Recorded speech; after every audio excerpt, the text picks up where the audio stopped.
भारत के लोकतंत्र के इतिहास में यह पहली बार हुआ है कि एक सिटिंग चीफ मिनिस्टर को केंद्र सरकार द्वारा गिरफ्तार किया गया है।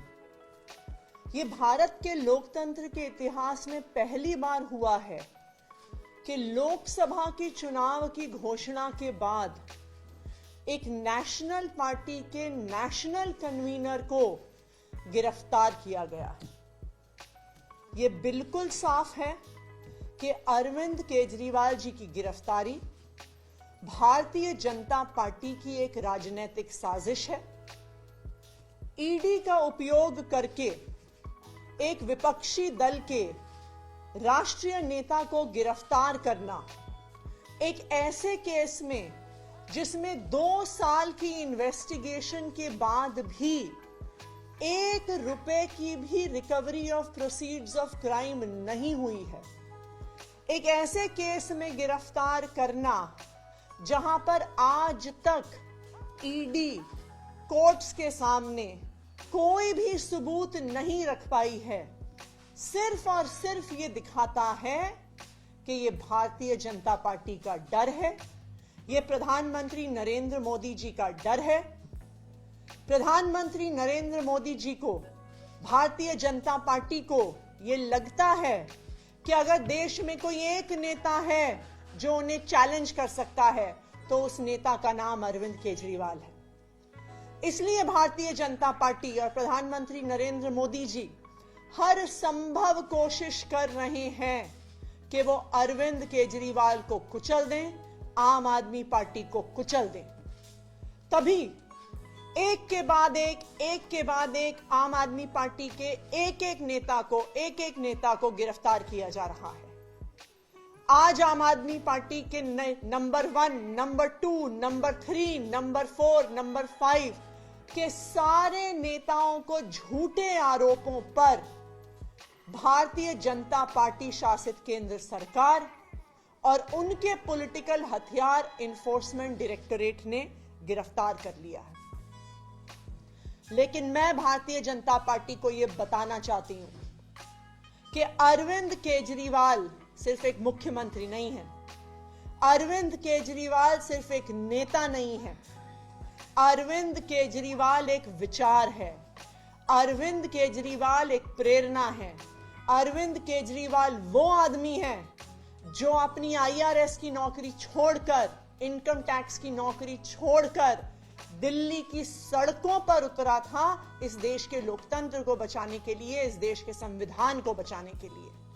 और आज अगर आपने चुनाव से जस्ट पहले अरविंद केजरीवाल को गिरफ्तार किया है, उनको कैंपेन में जाने से रोकने के लिए गिरफ्तार किया है, तो मैं भारतीय जनता पार्टी को बता दूं कि आप एक अरविंद केजरीवाल को गिरफ्तार कर सकते हैं, लेकिन हजारों अरविंद केजरीवाल दिल्ली की सड़कों पे और देश की सड़कों पे उतरेंगे इस देश के लोकतंत्र को बचाने के लिए।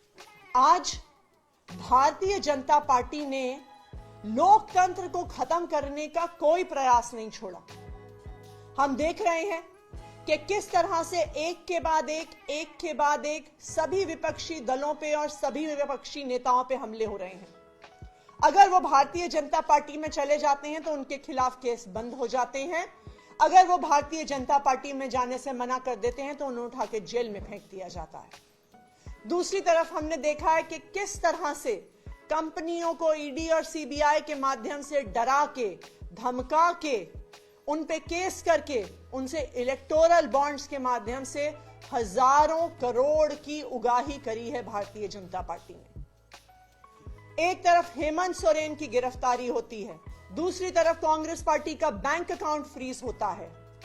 ये आने वाले लोकसभा चुनाव को, आने वाले पूरे देश में होने वाले चुनाव को अफेक्ट करने का तरीका है, विपक्ष को खत्म करने का तरीका है।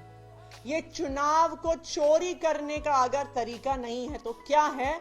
आप सारे विपक्षी नेताओं को जेल में डाल दोगे, आप सारी पार्टियों के बैंक अकाउंट फ्रीज कर दोगे, तो कोई भी चुनाव कैसे लड़ेगा?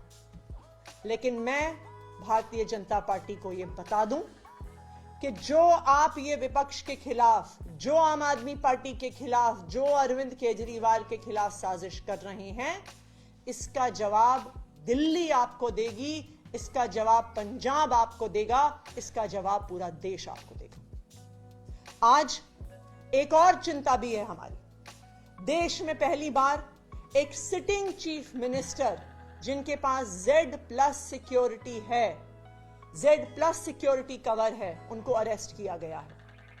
अब अरविंद केजरीवाल, दिल्ली के मुख्यमंत्री अरविंद केजरीवाल जी की सिक्योरिटी के लिए कौन जिम्मेदार है?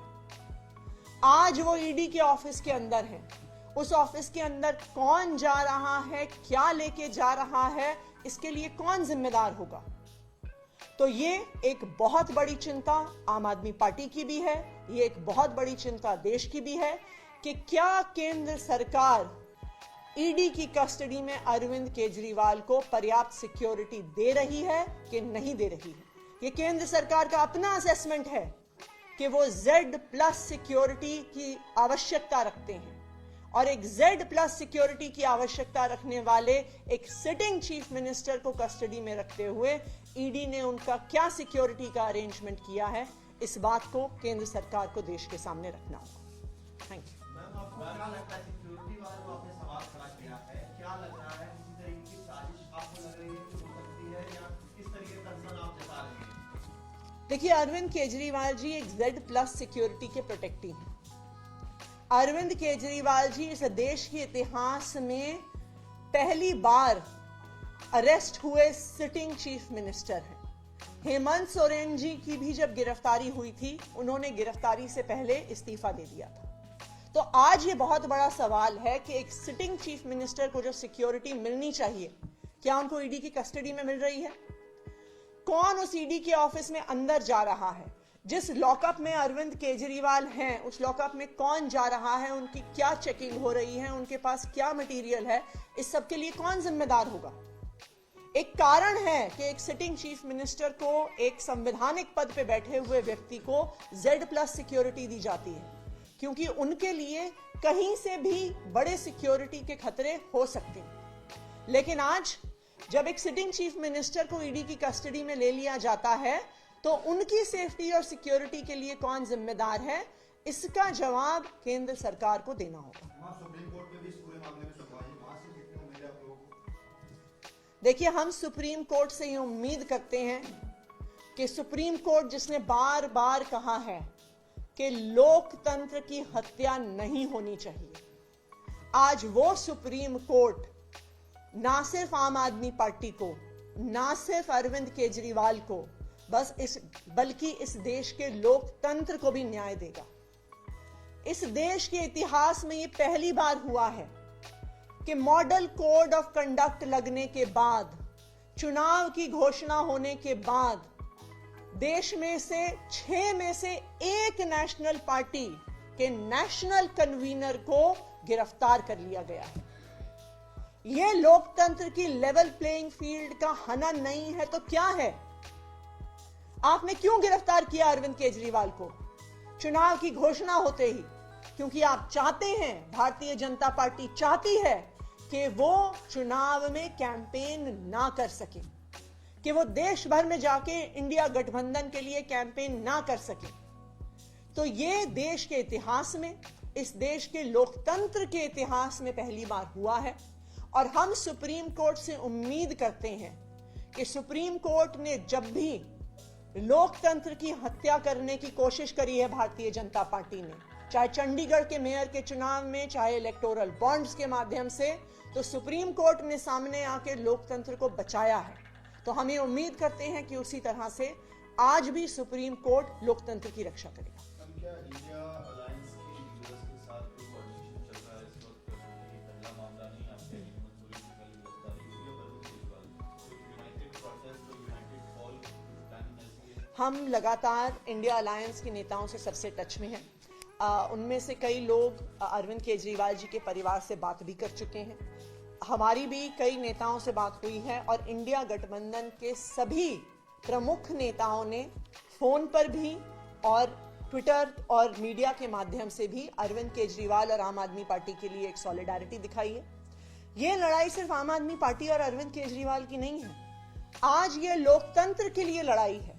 आप मॉडल कोड ऑफ कंडक्ट लगने के बाद, चुनाव की घोषणा होने के बाद विपक्ष के एक प्रमुख नेता, एक राष्ट्रीय पार्टी के राष्ट्रीय अध्यक्ष को अगर गिरफ्तार कर रहे हैं तो ये चुनाव को प्रभावित करने का अगर तरीका नहीं है तो और क्या। Thank you.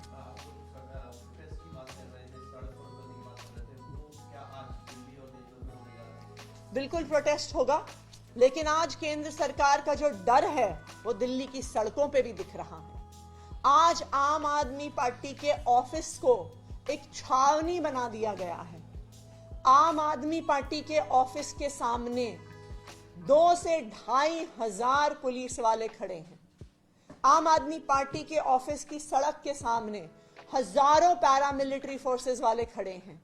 पूरी दिल्ली से, पूरे देश से पुलिस को और पैरामिलिट्री फोर्सेस को इकट्ठा किया गया है। क्यों?